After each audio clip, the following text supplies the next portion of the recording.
В Ленинградском аэропорту Смолин с Леной почти не виделся. Самолет уходил в обратный рейс точно по расписанию.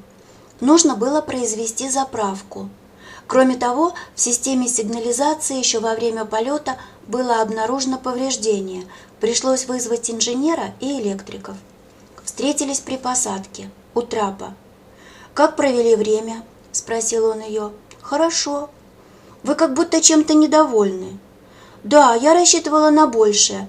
Уж если нас не загнали ни в Петрозаводск, ни в Архангельск, а на Рильске я и мечтать не смею, то хотя бы позволили побродить здесь по городу. Я не предполагала, что обратный вылет будет так скоро». «Не успели сходить к ленинградским парикмахерам?» Лена быстро глянула на него. «Говорят, в природе существуют такие дамочки, — продолжал Смолин, — которые на субботу-воскресенье летают в Сочи купаться в море, а шить наимоднейшие платья предпочитают только у рижских мастеров. Я как раз и есть такая дамочка. Неужели вы в этом сомневаетесь?» С вызовом ответила она. «С той лишь разницей, что я не летаю в Сочи. Морскую воду мне доставляют в цистерне, прямо на квартиру, и рижских мастеров привозят. Я вас, кажется, побеспокоил?» «Нисколько».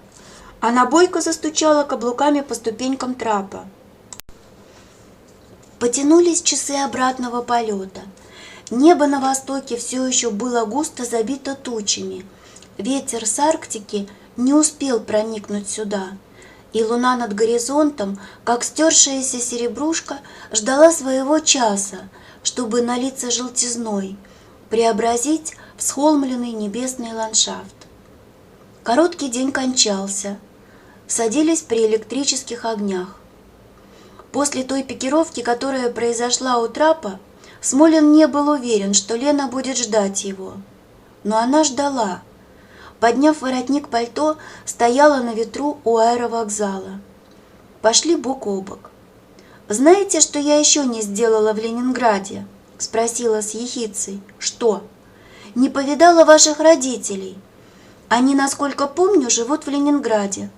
Тогда бы я имела возможность установить, в кого же вы уродились этаким грубияном, в мать или в отца». У стоянки такси было пусто. Последняя машина только что отошла, набитая пассажирами, и Смолин с Леной пошагали к электричке. Сели в полупустом вагоне друг против друга, посмотрели в глаза пристально, с интересом, и вдруг весело расхохотались. «Не обижайтесь на меня», — попросил Смолин. «Я и не обижаюсь. В жизни всегда так. Кого-то мы любим, кого-то ненавидим. Кто-то нам дорог, кто-то раздражает. Тут дело вкуса, взглядов, убеждений. И что поделаешь, если я оказалась зачисленной в разряд вторых? Вы не в первых и не во вторых. Где же в таком случае? Посередине. Хуже нет ничего промежуточного». В тот вечер Смолин проводил Лену до дому. Остановились у калитки, за которой в окружении старых лип высилось старинное четырехэтажное здание с балконами. «Вон окна нашей квартиры, 3-й этаж, угловые», — указала Лена. «У вас по-прежнему не возникает желания познакомиться с моими родителями?» «В другой раз». «Будет ли когда-нибудь этот другой раз?» «Не знаю». «Отрастить бороду, которая внушает доверие, вы, я вижу, не торопитесь». Порывы ветра, налетающего с широкой площади, делались все резче, холоднее. Облака в небе застопорили бег, скучились, как бы раздумывая, в каком направлении двинуться. Погода менялась и здесь. «Скоро пройдет осень, а за нею зима», — задумчиво проговорила Лена. «Будущим летом вы снова обоснуетесь в палатке на том же месте?» «Трудно сказать. В будущем году я хочу уехать отсюда». «Куда?» «Переведусь в арктическую авиацию». «Будете летать на Северный полюс?» «Ну, может, и не на полюс, туда регулярных рейсов нет. Скорее всего, буду обслуживать города по трассе Северного морского пути». «Интересно, что вас туда потянуло?» Смолин промолчал. Кое-кто из выпускников нашего института уехал на восток. Работают в Снежногорске, Верхоянске, Алмазном. Нынче у студентов с ними была встреча, и любопытные вещи они рассказывали. Уж не знаю даже, верить этому или нет. Оказывается, в тех необъятных просторах люди менее разобщены, чем здесь. Нити взаимной привязанности крепче. Человек человеку необходимее. Что вы об этом думаете? Надо пожить там, тогда я буду иметь собственное суждение. Митя, а вам не хотелось бы сейчас, осенью, навестить нашу песчаную косу? Вдруг спросила Лена. Смолин внутренне замер, пораженный тем, что их желания совпадают.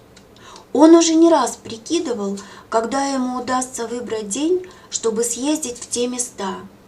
И еще его поразило, что Лена назвала косу нашей. «Митя, навестим, а?» «Вместе с Альбертом Кирилловичем?» «Ага, вы ревнуете? Я счастлива, счастлива. Побродим у реки, а? Повидаем Таисию Даниловну с сестрой. Как-то они там». Для этого надо выбрать другое, более подходящее время, когда подморозит.